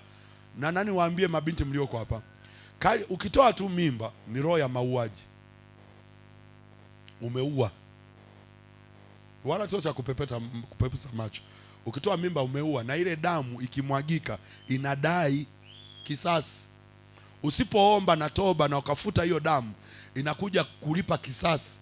Ndio baadaye unaolewa, mimba ukibeba zinaharibika, mimba unabeba zinatoka, mwisho wa siku anasema huna uwezo wa kuzaa. Kumbe ni ile damu iliyomwagikaga, wewe ulishasahau. Na niwaambie wasichana mlioko hapa, mjihadhari. Kwa sababu gani? Nyie ambao mna imani na Mungu, mnamwamini Mungu, ndio shetani anawataka. Na ndio maana anawaambiaga wengi, hata hapa mnaweza kama shahidi, wasichana wengi wanaozaliaga nyumbani sio malaya. Wengi sio malaya. Ukimwona binti amezalia nyumbani, usimhukumu kwa umalaya. Wengi ni wale ambao wanajitunza, wanajilinda. Anatokea tu mtu mmoja anakujaza kwenye mfumo na anakuaminisha kwa 100%, mpaka unasema husband material, si ndio hii? Kumbe ndani yake ni mbwa mwitu, na atakapolala na wewe mara moja tu na mimba hapo hapo. Kuna watu hamna mahusiano mengi, umejitunza sana, lakini shetani anachokuwa na winda nini? Kupambana na uzao wako, kupambana na ulichobeba, ili uharibu CV. Hata wale ambao bahati mbaya imetokea, bado neema ya Mungu ipo ya kukusaidia, haimaanishi maisha yako yamefia hapo. Lakini wewe ambaye bado hujaanguka kwenye hicho, jitunze. Wale ambao imetokea, bado mlango wa toba upo wa kukusaidia kuvuka, kwamba Mungu, natubu, naomba rehema, na ninafuta kumbukumbu yoyote ya damu iliyowahi kumwagika kwa ajili ya uzao wangu. Tunza. Lakini wewe ambaye hujawahi, jitunze, jilinde. Usiruhusu tumbo lako lizae kabla ya wakati. Kwa sababu nimeshakufundisha, wale ambao yamkini wengine hawajapata maarifa, hawajapata neema ya mafundisho, hawajapata nafasi ya kuwaombea, lakini wewe uliyehudhuria leo, ikikutokea hilo ni kosa lako. Haleluya. Kwa sababu gani? Umeshafundishwa na umesaidika. Yule ambaye alifanya kabla ya kusikia alikuwa hajui, na imetokea. Sasa hakikisha unalinda. Shetani anapambana na hicho tu. Na ndio maana ungeshangaa sasa, wale ambao saa zingine, kwa mfano sasa amejitunza, anajiheshimu vizuri kabisa, anapata bahati mbaya, anapata mimba. Kwa sababu ya ile hofu ya Mungu, hataki kuua, anaamua kuzaa. Na nini kitu kizuri, na mtoto yote anayezaliwa hanaga bahati mbaya. Yaani mtoto akizaliwa kuna kusudi la Mungu ndani yake, iwe ni nje ya ndoa au ndani ya ndoa. Maadamu amezaliwa, bado ana kusudi. Kwa huyo hawezi, kwa sababu ile kosa sio la kwake mtoto, kosa ni la wazazi waliomzaa. Kwa ni wajibu wa wazazi. Lakini wewe kama binti, jitunze, usiruhusu hicho kitu kama haijatokea. Usiruhusu, funga huo mlango. Wanaelewa aseme amen. Wanaelewa aseme tena amen. Na ndio maana nimewaambia pale, jitunze, kwa sababu kinachopelekeaga mabinti wengi kuzaa kabla ya kuolewa ni ile kuwaamini wanaume kwa 100% kwamba huyu ndio wa kwangu. Huyu ndio wa kwangu. Na kipindi ambacho tulichonacho sasa, kuna mabinti ambao unajikuta mna msongo wa mawazo kwa ajili ya kuchelewa kuolewa, na mwisho wa siku sasa unajikuta una pressure ya kuolewa, mpaka unaingia kwenye mahusiano na unazaa, na unadhani ukizaa ndio unaolewa, kumbe ndio unatelekezwa. Na mwisho wa siku shetani anatumia huo mlango kuwekea zuio. Sasa mfano, umezaa mtoto, wewe una shida na umeokoka sasa, umerudi kundini vizuri, mahusiano yako na Mungu yamekaa vizuri kabisa. Anakuja mtu anayetakiwa kukuoa kiukweli, anakupenda, akiangalia tabia yako nzuri kabisa, huna shida, sio malaya, sio mlevi, sio mzurulaji, umetulia kabisa. Anapokufuatilia baadaye, anaweza wewe au unaweza kumwambia lakini na mtoto, au unaweza usimwambie, waambea watakatifu akamfikishia. Unataka kumuoa, unamjua, kazalia nyumbani, unajua kitakachotokea. Sasa ningekuoa lakini mtoto, bwana, mtoto tayari kama zuio tayari nasimama hapo, na shetani ndio alichokuwa nakitaka, kwamba ifika mali sasa si amezaa, watatokea watu wa kukutetea. Sasa jamani, huyo dada ni mpole, sio msumbufu, sio malaya, ni baya. Sasa bahati mbaya gani? Au unaweza kupata mwanaume akakupenda hivyo, sasa haina shida, hata kama umezalia nyumbani, mimi nimekupenda na mtoto wako ndamtunza, haina shida kabisa. Huyu asiwe na shida. Lakini sasa atakapoenda kumwambia mama yake kwamba mimi nataka nioe nani, Suzi wa wapi, wa Mafinga, yupi anaimba kwaya, yule aliyeokoka, aliyezalia nyumbani, kama ni mimi nimekubeba kwenye tumbo miezi 9, leta huyo mwanamke hapa nyumbani uone. Swala la kuolewa linafia pale. Sio kwa sababu wewe unataka, sio kwa sababu mchumba wako anataka, lakini shetani alitafuta mlango wa kukuwekea zuio. Sasa usipoomba, kwa mfano sasa, manake wewe uliyetokea bahati mbaya ukazalia nyumbani, una gharama kubwa ya kulipa ya maombi, ili kwanza mtoto apokelewe na wewe ufanye nini? Upokelewe. Haimaanishi hutaolewa, lakini vita yake itakuwa kubwa. Ni kama sasa shetani ameweka beria, ili uvuke utatumia nguvu kubwa ya kuruka kuliko yule ambaye hana beria. Haleluya, watu wa Mungu, haleluya. Kuna naye nielewa, kuna naye nielewa. Mungu akupe neema. Wewe umebeba uzao. Hao marais unaowaona wametoka kwenye tumbo la mama. Maana wewe umebeba taifa, umebeba kesho ya taifa, umebeba kesho ya familia. Kwa hiyo wewe sio mtu wa kawaida. Kwa vita yake sio ndogo, vita itakuwa kubwa kwenye lango la tumbo lako la uzazi. Unapambana. Ndio maana kwa wale mliokuwa mtanielewa. Kuna wengine mabinti hapa, angalia kalenda yako kama inakaaga sawa sawa. Vita yako kubwa iko kwenye kalenda. Tarehe hazijulikani. Kwa sababu gani? Vita ya shetani ndio hiyo, kukuzungusha. Kuna wengine tarehe zinakuja zinakata, wengine huzioni kabisa hizo kalenda. Kwa nini? Ni shetani anapambana na uzao. Sababu akikamata hapo, amekamata kesho yako. Leo tunafuta hiyo roho katika jina la Yesu.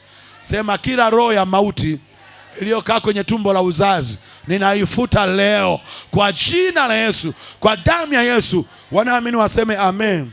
Wanaamini waseme tena amen. Jambo la mwisho, hivyo vingine tutaendelea siku nyingine, Mungu atupa neema. Jambo lingine, mwanamke ana nguvu ya kibali na mafanikio. Mwanamke ana nguvu ya kibali na mafanikio. Mwanamke ana nguvu ya kibali na mafanikio. Mwanamke ana nguvu ya kibali na mafanikio. Ndani ya mwanamke kuna kibali cha mafanikio. Mithali sura ya 18. Mithali 18 mstari wa 22. Mithali 18 mstari wa 22. Mithali 18 mstari wa 22 anasema hivi. Kanisa la Bwana, haleluya. Mithali 18:22 anasema, apataye mke apata kitu chema, naye ajipatia kibali kwa Bwana. Na kila mwenye pumzi aseme amen. Sema, apataye mke apata kitu chema, naye ajipatia kibali kwa Bwana. Andika pia na Petro wa kwanza. Petro wa kwanza mlango wa 3. Petro wa kwanza mlango wa 3. Petro wa kwanza mlango wa 3. Haleluya, watu wa Mungu, haleluya. Petro wa kwanza mlango wa 3 anasema hivi, mstari wa 7. Petro wa kwanza mlango wa 3 mstari wa 7. Petro wa kwanza mlango wa 3 mstari wa 7. Wewe nitafuta, anasema hivi. Mlango wa 3 mstari wa 7 anasema, kadhalika ninyi waume kaeni na wake zenu kwa akili, na kumpa mke heshima kama chombo kisicho na nguvu, na kama warithi pamoja wa neema ya uzima, kusudi kuomba kwenu kusizuiliwe. Na kila mwenye pumzi aseme amen. Sema, kusudi kuomba kwenu kusizuiliwe. Pale kwenye Mithali anasema, apataye mke apata kitu, tena apata kibali kwa nani? Manake kumbe wanawake mna uwezo wa kutoa kibali. Yaani sisi ili tupate kibali kwa Bwana, tunatakiwa tupate kibali kutokea kwako. Kanisa la Bwana, haleluya. Kwa nyinyi mmebeba vibali. Kwa kuna vitu mnaweza msivipate kwa sababu umekosa kibali. Wanaume tunapata kibali kwa sababu ya wewe. Mmebeba kibali kwa Bwana. Bwana Yesu asifiwe. Amwangalie jirani yako, muulize unatumiaje kibali chako. Na kwenye ile hiyo tumesoma Petro anasema nini? Enyi waume ishini na wake zenu kwa nini? Kwa mkiishi kwa akili, maana yake ili kuomba kwenu kuzuiliwe. Kwa hiyo kumbe maombi ya mwanaume yanaweza kazuiliwa na nani? Na mwanamke. Maana yake mwanamke kama ni geti. Ukitaka kupata kibali kwa Bwana, ishi na mke wako kwa akili. Ukitaka kukosa kibali kwa Bwana, ishi na mke wako vibaya, unakosa kibali. Kwa nyie sio watu wa kawaida. Sasa shida inapokuja, unatumiaje hicho kibali? Sasa mnachotaka ukioni hapa sio swala la wewe kumfanikisha mume wako kwanza. Kama wewe una access ya kuwa na kibali kwa Bwana, maana unaweza kutumia kibali chako wewe kufanikiwa. Haleluya. Kanisa la Bwana, haleluya. Na ndio maana angalia, mwanamke anaweza kafiwa na mume wake akabaki mjane, akaachiwa watoto 5 na akawatunza watoto wote 5 na wakakua na wakafanikiwa. Na saa zingine anaweza kana maisha nafuu kuliko alivyokuwa na mume wake. Kwa nini? Ghafla na Mungu anampa kibali kwa sababu ni mume wa wajane. Haleluya. Mwangalie tena jirani yako, muulize unatumiaje kibali chako. Mkazie macho, mwambie unatumiaje kibali chako. Mkazanie tena muulize unatumiaje kibali chako. Kanisa la Bwana, haleluya. Watu wa Bwana, haleluya. Watu wa Mungu, haleluya. Bwana Yesu asifiwe. Mimi mwenyewe ndio nilikuwa naishi hapo. Si ndio nimesema ya mwisho? Kwa hiyo tangazo lako limekuja wakati mwafaka. Na natamani ndani yako nikupe homework ya kufanyia kazi hivyo. Vitu vingapi nimefundisha? 5, si ndio? Vifanyie kazi. Hatutafanya maombi hapa. Maombi nataka tufanye siku ya Jumamosi, itakuwa ni siku ya maombi tu. Kwa sababu nataka tujifunze mabinti, leo tumejifunza, kesho tukomae na wanaume, afu Jumamosi itakuwa ni siku rasmi ya maombi. Ni maombi mwanzo mwisho. Ajiandae, mwambie jirani yako jiandae kuomba. Mwambie usijiandae kuombewa. Unamwonaje? Yuko tayari kuomba wewe? Unaionaje hiyo sample? Au ndio ile inayopigaga miayo kuliko idadi ya maneno? Shindwa. Na nani waambie, natamani tutengeneze kizazi kinachoomba bila kuangalia uzuri walionao. Usijihurumie kwenye maombi. Omba kama vile hautaomba tena. Sukuma maombi. Haya mambo ya kuomba unaleta uzuri, shetani. Shindwa. Simekwambia ushindwe. Hatoki mwenzangu, hatoki. Maombi ni vita. Kuna tamani tupate wanawake hapa, si mnasemaga wanawake ni jeshi kubwa. Liwe jeshi la maombi sasa. Haleluya. Na moja assignment ambayo nawapa, kazi nayo hapa pia, mna kazi kubwa sana ya kufanya ili kanisa liwe na uhai. Uhai wa kanisa ni vijana. Shetani akifunga vijana amefunga kanisa. Ukiangalia wazee humo ni wachache sana. Na kwa jiografia ya kanisa ilivyokaa, ni kama mnajitafuta ili mjipate. Na ili kanisa lijipate, linatakiwa kuwa na vijana wenye nguvu. Si nimeeleweka watu wa Mungu? Haya, naomba tusimame. Tumshukuru Mungu. Si kuna kutoa sadaka? Kuna kutoa sadaka jamani?